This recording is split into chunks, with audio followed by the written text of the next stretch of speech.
Bonjour Grégory. Bonjour Yael.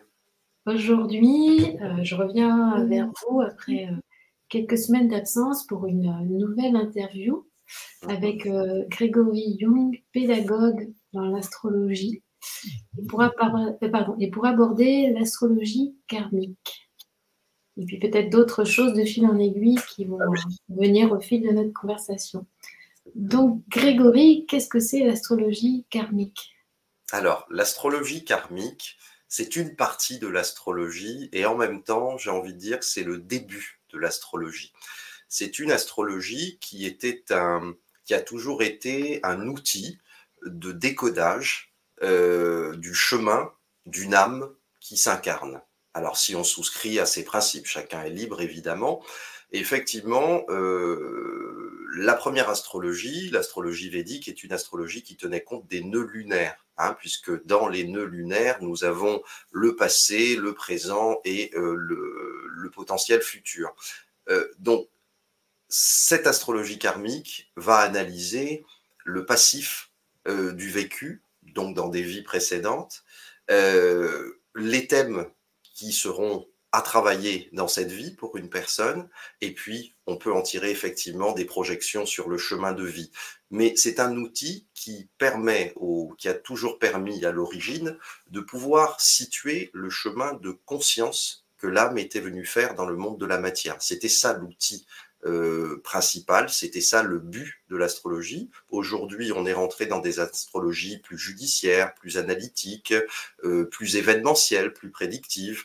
L'analyse karmique, en particulier, va aller chercher, c'est comme un compte de bilan d'entreprise, hein, parlons comptabilité, ça a été ma formation de départ, et puis j'ai compris que c'était une plus grande comptabilité qui m'intéressait. Rien ne se perd, tout se transforme. C'est vraiment là l'une des règles de base en fait de la vie de la conscience, si on y souscrit encore une fois. Et avec la carte du ciel, hein, comme tout astrologue peut établir, la carte du ciel va nous situer des planètes en signes et en maisons.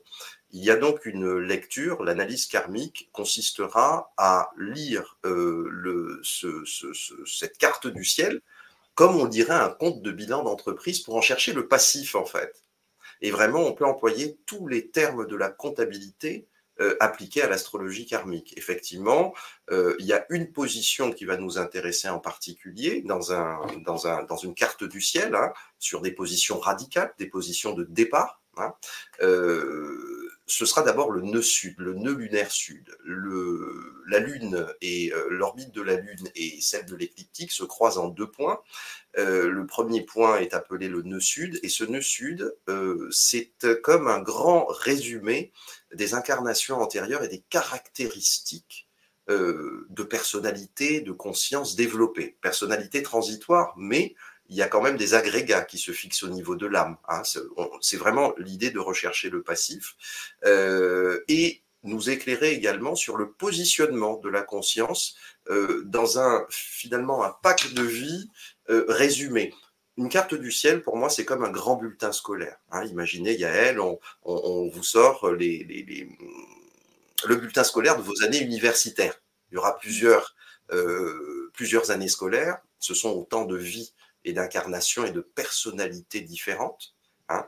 Et on va avoir une synthèse, finalement, rassemblée dans le nœud sud, de la totalité, du cumul de ce que les personnalités et donc l'âme ont agrégé comme caractéristiques identitaires, comportementales et projections. Voilà, donc ce nœud sud, c'est vraiment la partie de la carte du ciel qui va nous renseigner sur le passif de l'âme. Donc on est vraiment là dans l'analyse du compte de bilan d'une entreprise. Donc passif, évidemment, dégage cette idée, bon c'est un terme assez imparfait, mais on parle de dette en fait.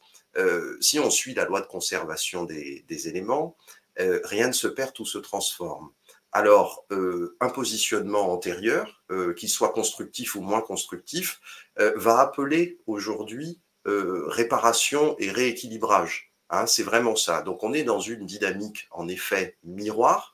Alors, on n'est pas dans le œil pour œil, dent pour dent, hein, mais on est dans quelque chose qui dit la conscience doit pouvoir, au travers des vies, eh bien, explorer les deux faces de la même médaille. de sorte que si j'ai pu être dans des positionnements assez intolérants ou dans une forme de domination ou d'autorité, alors il est fort à prévoir que je devrais être, moi, confronté dans une certaine période de ma vie à ce genre d'attitude, pour les voir, mais de l'autre côté du miroir. Voilà. Et le but, alors, ça se fait relativement inconsciemment, puisqu'on n'a souvent pas conscience de ses vies antérieures. On se dit, mais mon Dieu, mais qu'est-ce qui me tombe sur la tête? Je n'ai pas mérité ça. Comment ça se fait que telle ou telle chose se soit produite? Alors moi, j'invite chacun à à penser que tout est juste dans cette machine qui est absolument parfaite, qui n'a pas de place pour l'erreur. Et si je me retrouve à vivre une certaine situation, c'est très probablement parce que j'ai quelque chose, mon âme et ma conscience permanente et éternelle a quelque chose à en tirer. Donc je suis concerné quelque part. Le réflexe est toujours de mettre un peu les choses loin de nous en se disant je n'ai rien à voir avec ça.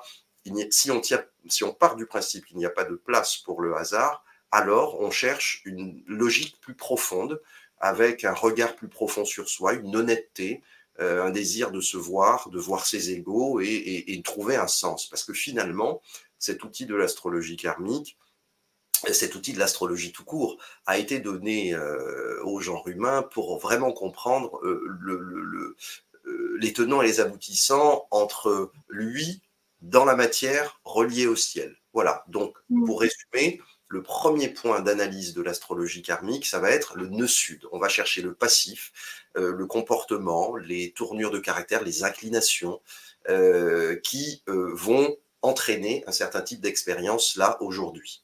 Voilà, Donc, ça c'est si je comprends bien, en fait, puisque tu parles de bilan, c'est comme si on regarde avec quoi un héritage, en tout cas avec quoi on vient.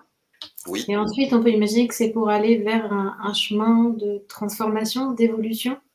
Exactement, puisque comme le principe réclame que ce qui n'a pas été bien compris ou qui n'a pas pu être fait le soit finalement, soit réparé, alors notre vie, et on était préparé à ça, puisqu'on a choisi notre incarnation, personne n'a choisi nos parents à notre place, on a décidé d'être là, sinon on n'y serait pas, hein, on nous a pas donné un coup de pied au derrière pour nous dire vas-y tu descends. Donc ici, nous avons choisi. Et les maîtres et les maîtres de sagesse nous disent très bien, que ce soit chez les théosophes, les anthropos, etc., nous disent que tout est au cordeau près, au millimètre près, il n'y a pas de place pour l'erreur. De sorte que les événements, le contexte déjà de naissance, une famille, le contexte d'évolution, l'accomplissement professionnel, les rencontres, tout ça sera déjà quelque part un peu conditionné, mais au départ par nous-mêmes, puisqu'on s'est dressé un chemin d'expérience sur chacun de ces plans. Chacun de ces plans, d'ailleurs, j'en profite pour le rappeler, quand on lit un compte de bilan d'entreprise, il y a plusieurs postes de dépenses, en fait. Quand on lit un bulletin scolaire, il y a plusieurs matières, maths, physique, français, biologie, etc. Considérons que les planètes en astrologie sont autant de matières et de modules qu'on a à passer. Et finalement, quand on obtient une carte du ciel de cette vie et qu'on regarde les aspects, c'est un peu les aspects que font les planètes entre elles, c'est un peu le bulletin scolaire et la notation. Alors, il y a des notations qui sont défavorables quand la planète apparaît rétrograde dans le thème. Elle dit que le thème qu'elle voulait enseigner à la conscience n'a pas été bien négocié. Donc, c'est à reprendre. Alors, ça ressemble à un petit R. Je suis ancien formateur. Je l'appelle le petit R de redoublement, à reprendre comme on veut. Donc, plusieurs niveaux de notation si on tient compte du fait que chaque planète veut nous enseigner quelque chose à notre conscience. On peut prendre l'exemple, le soleil représentera la conscience de soi et la façon dont on a géré la conscience de soi. Comment est-ce qu'on s'est affirmé? Est-ce qu'on s'est beaucoup montré? Est-ce qu'on a brûlé? Est-ce que notre chaleur était plutôt réconfortante ou est-ce qu'elle a plutôt fait flétrir le blé tellement la présence était forte? Ensuite, on parle de la Lune. La Lune veut nous mettre en relation avec nos profondeurs, notre vérité, mécanismes de nourrissement, les mécanismes subtils de la perception, la maternité, donner vie. Mars représentera, pour prendre cet exemple, eh bien, la capacité finalement d'affirmation, la légitimité que l'on se donne d'aller mettre les mains dans le cambouis de cette vie et de dire, eh bien, j'aspire à ça, je mérite ça, donc je vais le chercher. Chacune, évidemment, des planètes que j'ai citées a des aspects lumineux et des aspects plus excessifs. Hein. Une juste affirmation avec la planète Mars va donner quelqu'un qui assume ses désirs et se donne les moyens d'y accéder. Un Mars en excès va nous donner quelqu'un qui, eh bien, pour accéder à ses désirs, ne fera pas cas des personnes qui sont autour, sera dans la violence, dans l'excès ou dans la colère, par exemple. Donc, chacun des thèmes, chacune des planètes, en fait, représente une énergie d'apprentissage pour la conscience. En ce sens, chacune de ces planètes représente un module. Et quand on obtient la carte du ciel de naissance, eh bien, on voit comment on a géré son soleil par le passé, comment on a géré son mercure, sa façon de son mental, comment le mental s'est structuré, comment la parole en a découlé. Jupiter, par exemple, le principe de loi qui fait groupe et qui fait corps, eh bien, comment est-ce que j'ai accédé à la loi temporelle et finalement derrière à la loi divine.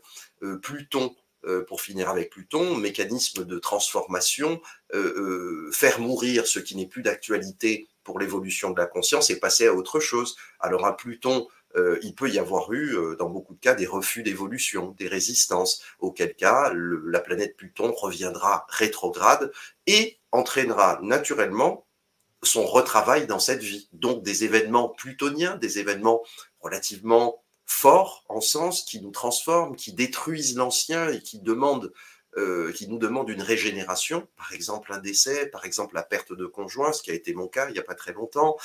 Voilà, donc le Pluton est à retravailler, va nous mettre face au thème de cette planète avec l'injonction à laquelle on a déjà souscrite, hein, puisque quand on revient en incarnation, on se dit, bon, entre deux vies, je vois ce que j'ai fait, bon, je peux faire mieux.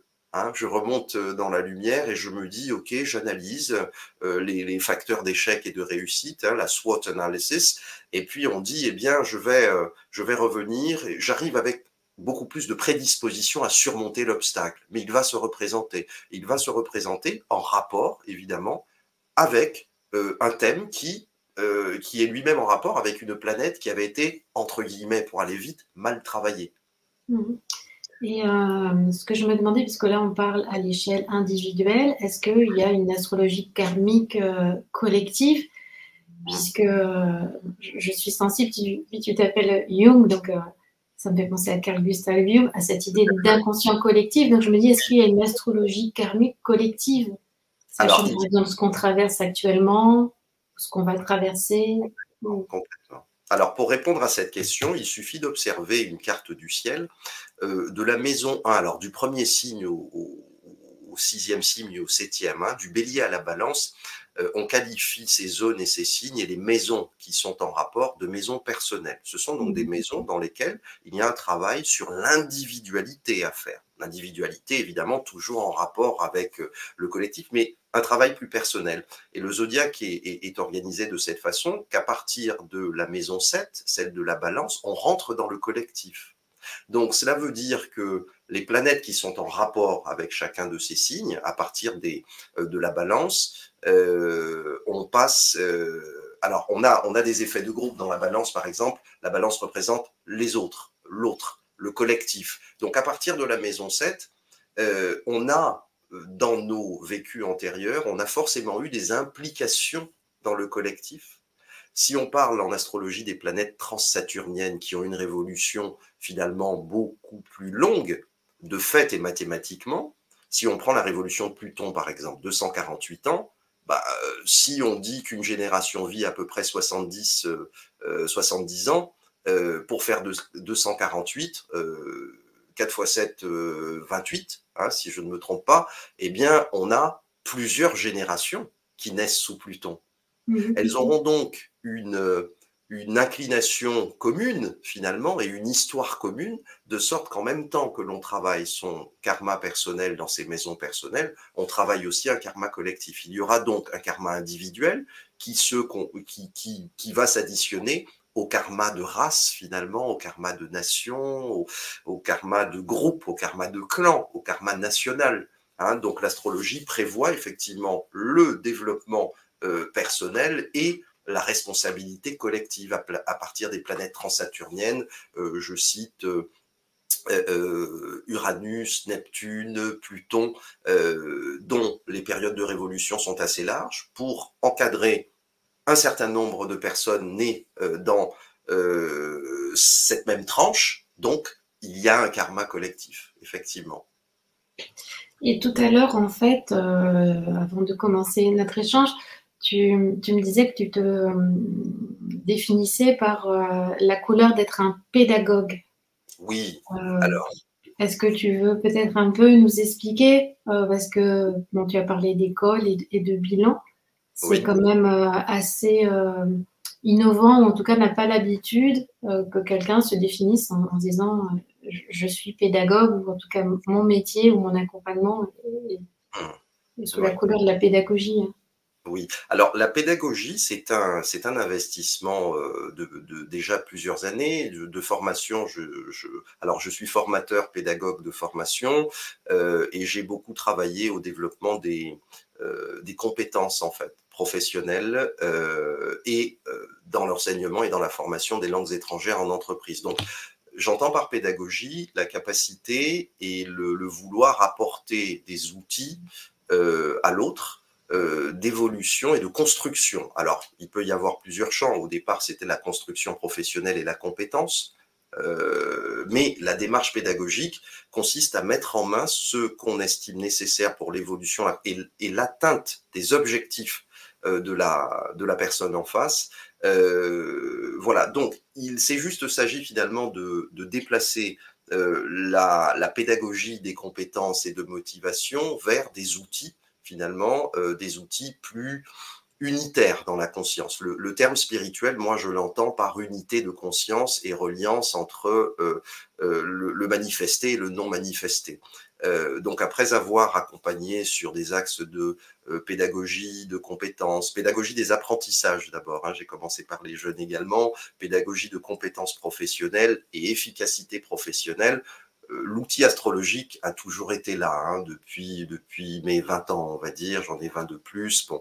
Et à l'occasion d'un changement, hein, d'un changement de vie, hein, motivé par des raisons personnelles, pas nécessairement agréables, eh bien j'ai voulu allier les deux, c'est-à-dire allier l'aspect rationnel de développement des compétences, hein, de la formation professionnelle habituelle, avec des outils qui me semblaient avoir une plus grande vocation de précision dans le fait de faire se rejoindre des compétences et un besoin profond de la personne qui cherche à réaliser sa vocation.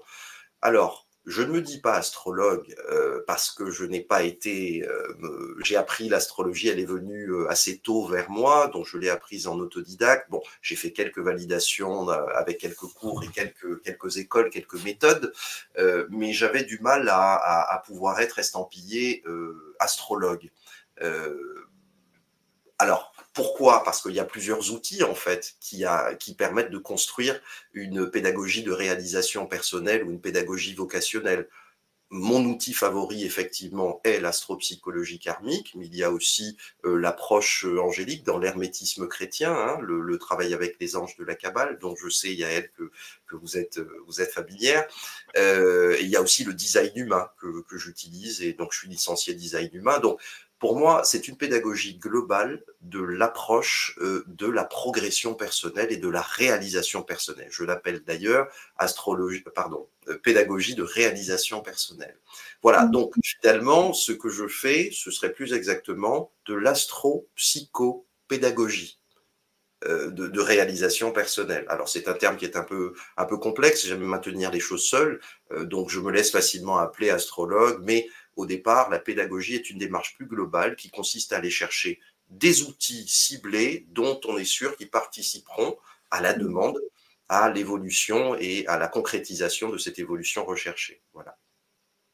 Ouais, c'est intéressant parce que la pédagogie, c'est vrai que comme tu parles d'école, on peut aussi avoir une relation avec l'école qui est complexe.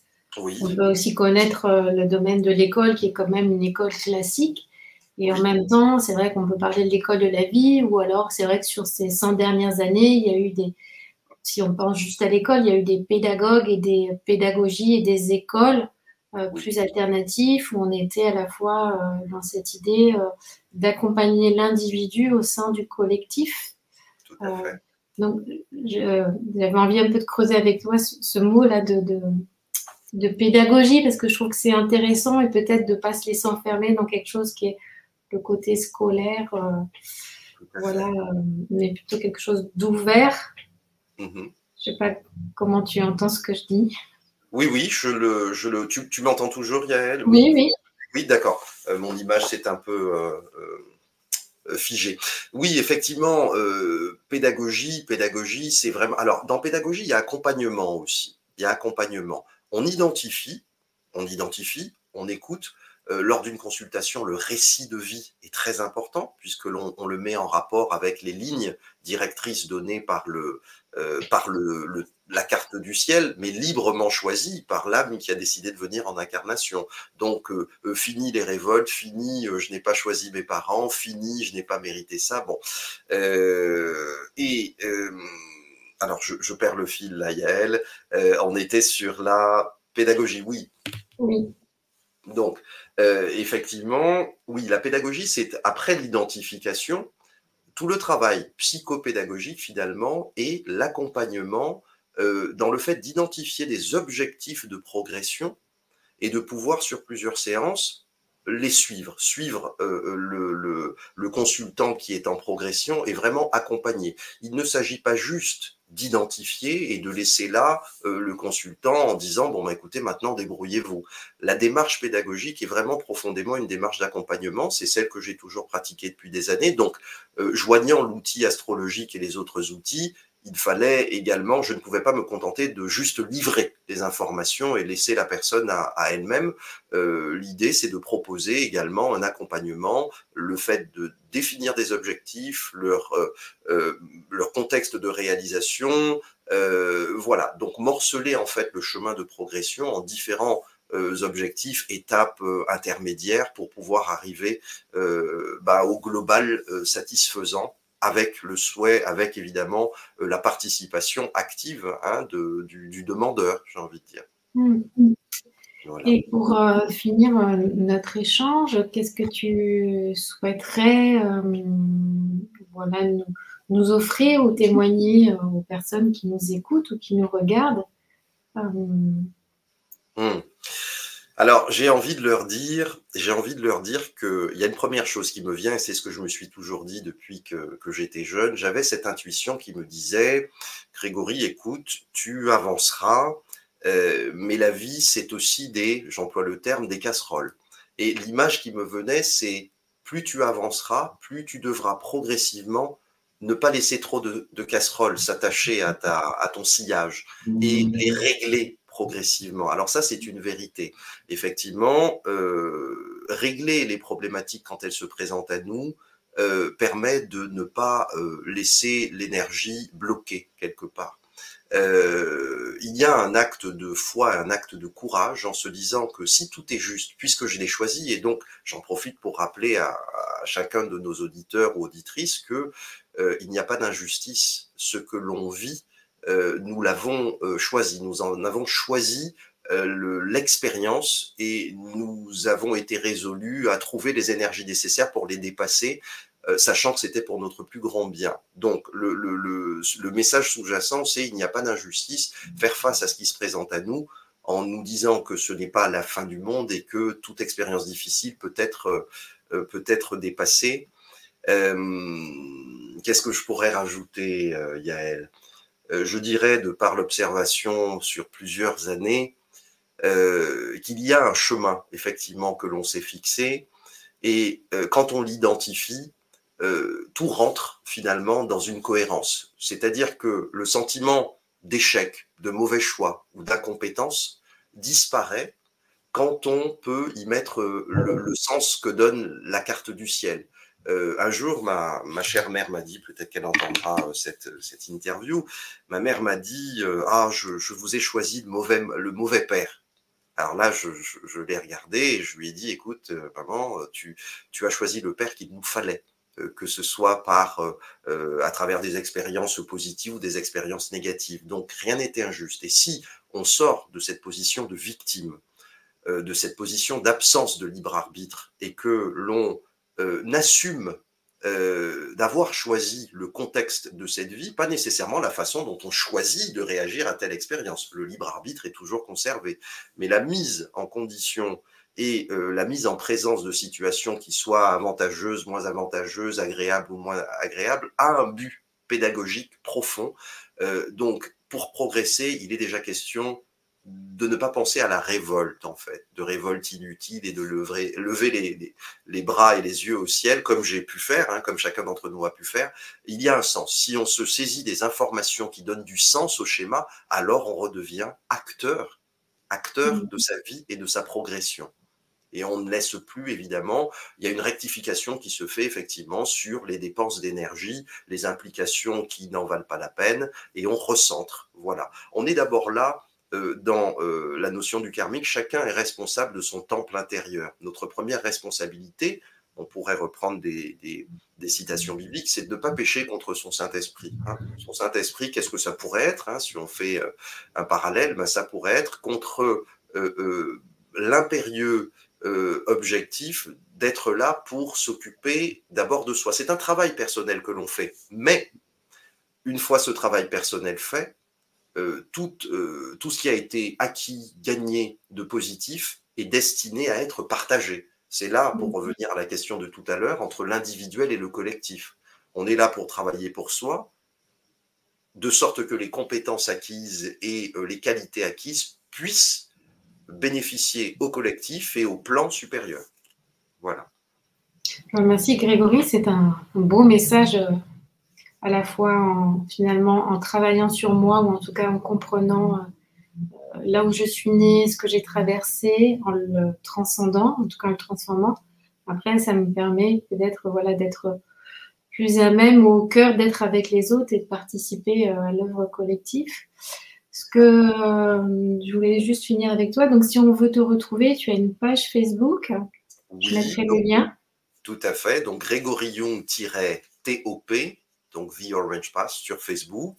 Une page professionnelle également qui s'appelle L'âme dans la matière. Donc, les visiteurs reconnaîtront le petit scarabée coloré qui est mon logo, mon accompagnant depuis l'Égypte ancienne, on va dire.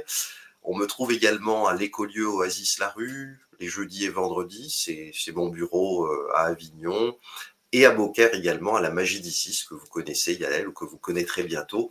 Voilà, je travaille également à distance, en visio, puisque je travaille un peu dans toute la France et à l'étranger également.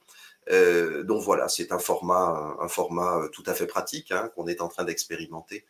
Voilà, donc j'invite toute personne qui souhaiterait, qui commence à mettre du sens, parce que c'est souvent quand les choses commencent à se reproduire qu'on se dit « Ah, il y a un facteur de récurrence ». S'il y a un facteur de récurrence, si je prends ma part de responsabilité, alors il y a un thème en dessous. L'approche karmique va permettre justement de mettre des mots et d'expliquer, et donc de faire redescendre une tension et de redonner le peps pour reprendre en main finalement son petit combat, hein, sa progression, dans la mesure où on voit un sens et des lignes directrices. Voilà. Donc j'invite toute personne qui en est à ce point de conscience, parce qu'il faut attendre aussi un certain nombre d'années d'expérience et de vécu et de retour sur soi, si on le fait, pour se dire « Ah, là, je vois des lames de fond qui ne sont pas de l'ordre du hasard. Il y a quelque chose là qui m'appelle, qui me concerne, qui me parle, qui vient m'interroger. » Dans cette mesure, si on en est à ce stade de réflexion, alors c'est le bon moment. Merci Grégory. Avec plaisir, Yael. Merci. Et puis à bientôt. À très bientôt. Merci de cette occasion de passage. À bientôt.